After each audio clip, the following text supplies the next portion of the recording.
The register of his burial was signed by Scrooge, and Scrooge's name was good on the London Exchange for anything he chose to put his hand to.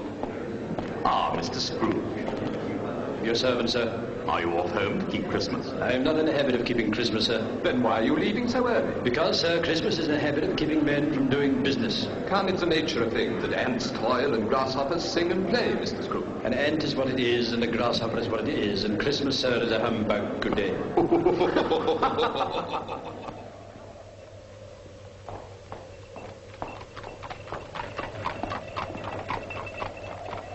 Mr. Scrooge, sir. Who are you? Samuel Wilkins, sir. Oh, yes. You owe me a little matter of 20-odd pounds, I believe. Well, if you want to pay it, come to my place of business.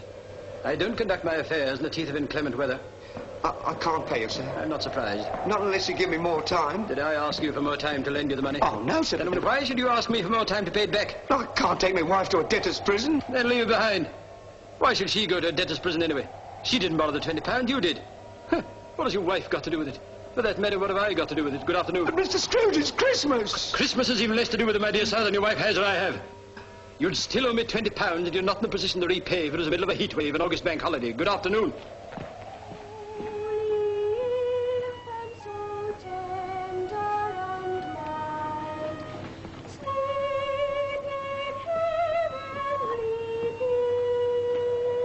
Be off with you.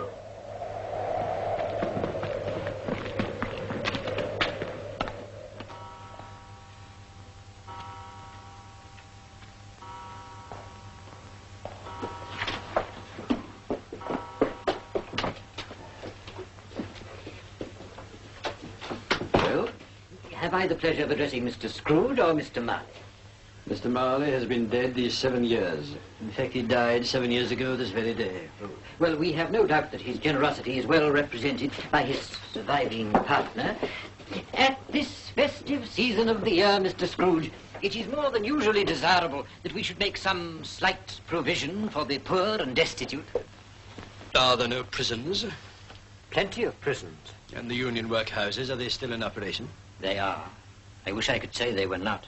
And the treadmill and the poor law, they're still in full vigor, I presume? Both very busy, sir. Oh, from what you said at first, I was afraid that something had happened to stop them in their useful course. I'm very glad to hear it. I don't think you quite understand us, sir. A few of us are endeavoring to raise a fund to buy the poor some meat and drink and means of warmth. Why? Because it is at Christmas time that want is most keenly felt and abundance rejoices. What can I put you down for? Oh, nothing. You wish to be anonymous? I wish to be left alone. Since you ask me what I wish, sir, that is my answer. I help to support the establishments I have mentioned. Those who are badly off must go there. Many can't go there, and some would rather die. If they would rather die, they'd better do it and decrease the surplus population. Besides, it's not my business. Isn't it, sir? No. It is enough for a man to understand his own business without interfering with other people's. Mine occupies me constantly. Good afternoon, gentlemen.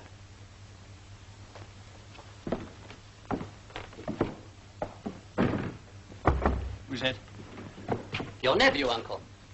It's you, is it? Well, what do you want? Neither to borrow money or beg a mortgage, Uncle. Only to wish you a Merry Christmas. Keep Christmas in your own way and leave me to keep it in mine. But you don't keep it. Then let me leave it alone then. Much good may do you to keep it. Much good it has ever done you. It certainly done me no harm. Oh, your wayward nature has done that. And your marriage? My marriage was the making of me. The ruin of you, you mean? Why don't you come and see for yourself if you won't take my word for it? Come and dine with us tomorrow. No, thank you. But why? Why? Why did you marry against my wishes? Because I fell in love. You fell in love with a woman as penniless as yourself. Oh, good evening. We've never had any quarrel that I've ever been party to. I asked nothing of you. I came here in the spirit of right goodwill, and I won't let you dampen it. So a Merry Christmas to you anyway, Uncle. Good evening. And a Happy New Year. Good evening. Humbug! How is Mrs. Cratchits and all the small assorted Cratchits? Very well, sir, thank you. All champing at the bit for Christmas to begin, eh? Oh, yes, sir. All very eager. And the little lame boy, which one is he? Tim, sir. That's right. How is he? Oh, we're in high hopes. He's getting better, sir. Good. A Merry Christmas to you. Thank you, sir, and a Merry Christmas to you, sir, I'm sure. Thank you.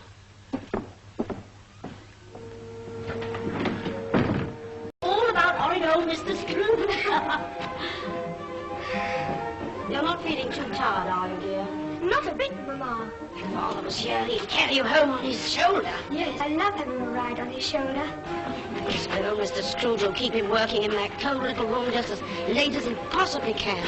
Christmas Eve or no Christmas Eve, the old ogre.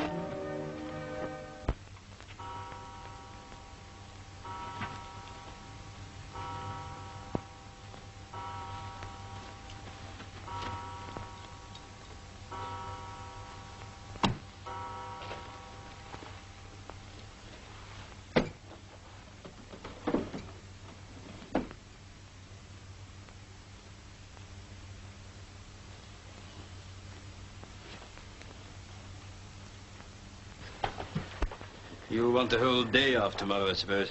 If quite convenient, It's sir. not convenient. And it's not fair. If I stop you half a crown for it, you'd think yourself ill-used, wouldn't you, But you don't think me ill-used if I pay a day's wages for no work, do you, It is only once a year, sir. That's a poor excuse for picking a man's pocket every 25th of December. Yes, I'm sure I'm very sorry, sir, to cause you such an inconvenience. It's the family more than me, sir. They put their hearts into Christmas, as it were, sir. Yes, and put their hands into my pocket, as it were, sir. I suppose you better have the whole day. But be back all the earlier next morning. I will indeed, sir. Thank you, sir. It's more than generous of you, sir. Yes, I know it is. You don't have to tell me. Merry Christmas, sir. A Merry Christmas, sir. You, a clerk, and 15 shillings a week with a wife and a family, talking about a Merry Christmas. I'll retire to Bedlam.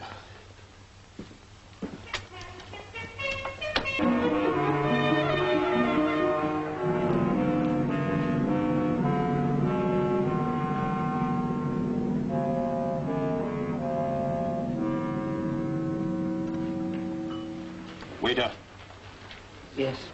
more bread. Halfpenny extra, sir. No more bread. Yes.